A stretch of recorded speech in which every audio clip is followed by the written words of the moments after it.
Hey there, in this quick video I'm going to compare the viewsonic xg2431 with the zowie xl2546k by BenQ.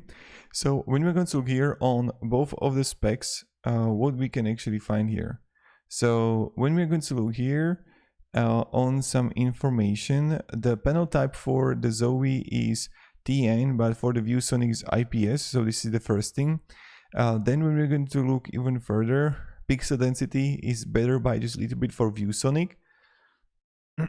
Then you have better brightness, better static contrast, and I think this is better for the viewsonic, the dynamic contrast.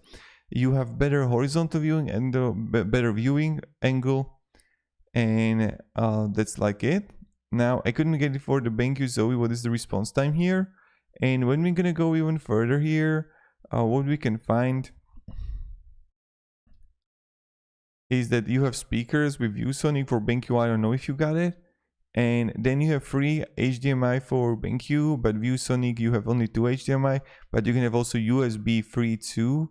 So this can be huge, and better 1.4 port comparing to 1.2 port. And you have better features. So that's pretty much it. So have a great day and goodbye.